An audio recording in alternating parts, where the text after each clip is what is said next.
लेटाङ नगर कमिटीको कार्यक्रममा उपस्थित हुनुभएका हाम्रा प्रमुख अतिथि तथा श्रम संस्कृतिका पिता पनि भन्छौँ हामी। उहाँ हुनुहुन्छ हाम्रा धरान उपमहानगरपालिकाको मेयर हर्क साम्पालज्यू र उपस्थित सम्पूर्ण हाम्रा श्रम संस्कृति पार्टीमा आस्थावान राख्नुहुने समर्थन गर्नुहुने हाम्रा पदाधिकारीज्यूहरू र समर्थकज्यूहरू सबैजनालाई म हार्दिक स्वागत र हार्दिक नमस्कार अनि जय श्रमदान भन्न चाहन्छु।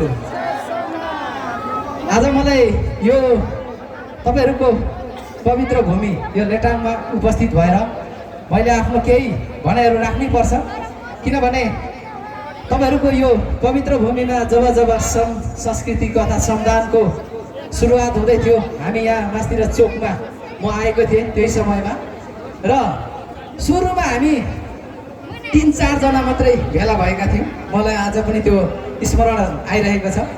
3-4 जना भेला हुँदै हुँदै हुँदै अन्तिममा आएर हामी 200-300 जना भेला भएका थियौँ अन्तिमसम्ममा। र त्यतिखेर नै मलाई लागिसकेको थियो लेटाङ चाहिँ श्रम संस्कृतिमय बन्ने छ र श्रमको बीजारोपण यहाँ भइसकेको छ भन्ने चाहिँ मलाई त्यतिखेरै लागेको थियो। र आजको तपाईहरुको उपस्थितिले झन् यो प्रमाणित गरेको छ।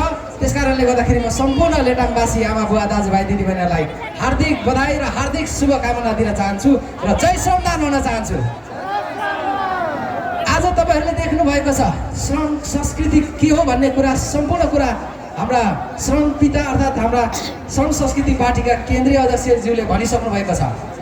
तपाईहरुलाई म एउटा कुरा स्मरण गर्न चाहन्छु।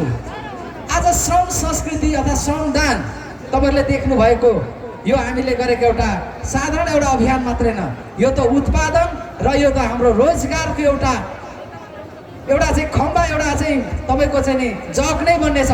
त्यो कुरा तपाईहरुले धरानबाट हेरेर पनि देख्न सक्नुहुनेछ। जुन कुरा आज हामीले प्रमाणित गरिसकेका छौँ कि धरानको एउटा नगरमा एउटा नगर प्रमुख अर्थात् स्थानीय सरकार प्रमुख यदि त्यहाँनिर चाहिँ श्रम संस्कृतिलाई आज चाहिँ बुझ्ने मान्छे भयो भने कतिसम्म रोजगार र देशलाई अर्थात् आफ्नो नगरलाई कतिसम्म विकास गर्न सकिन्छ भन्ने कुरा आज नेपालभरि, नेपाल बाहिर रहनुहुने हाम्रो नेपाली दाजुभाइ सबैजनाले देख्नु भएको छ र तपाईहरुले पनि देख्नु भएको छ। र यो कुरालाई म के भन्न चाहन्छु भने अब तपाईहरुले पनि यो कुरा गर्न सक्नुहुनेछ र त्यसको लागि अब तपाईहरु हामी सबैजना लेटाङवासी पनि एक भयो भने पक्कै पनि तपाईहरु त्यो काम गर्न सक्नुहुनेछ।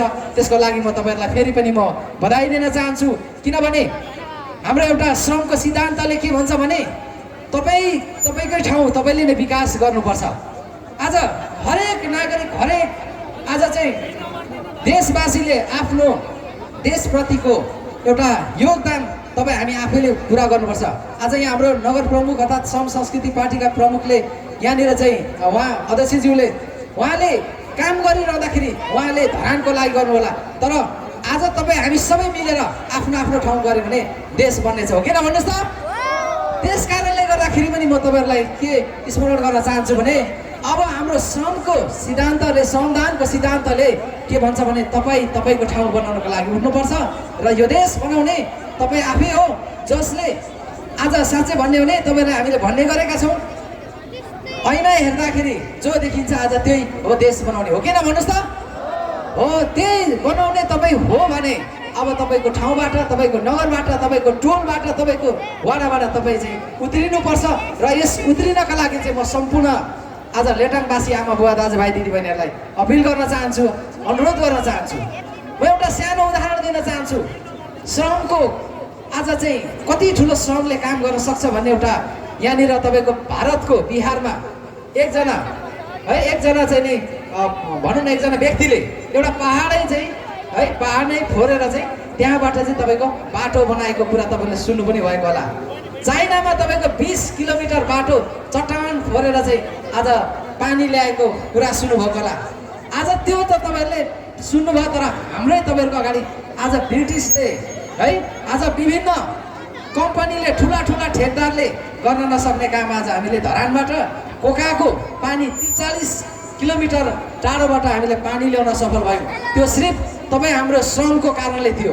त्यसकारणले गर्दाखेरि श्रम भनेको चाहिँ यति ठुलो शक्ति हो र यो श्रम अर्थात् यो मानिसको शक्तिलाई यदि सही ठाउँमा सदुपयोग गर्यो भने कति धेरै विकास गर्न सक्छ र यसलाई यदि गलत ठाउँमा प्रयोग गर्यो भने तपाईको चाहिँ नि हजारौँ सयौँ वर्षका आज धरोहरहरू पनि आज तहस नहस हुँदो रहेछ भने यो जेन्जी आन्दोलनले पनि देखाएको छ। हेर्नुहोस्, त्यस कारणले गर्दाखेरि हामी चाहिँ भत्काउने होइन, हामी चाहिँ बनाउनेतिर लाग्नुपर्छ भन्ने एउटा मूल उद्देश्य र एउटा हाम्रो श्रम संस्कृति पार्टीको एउटा चाहिँ सिद्धान्त हो।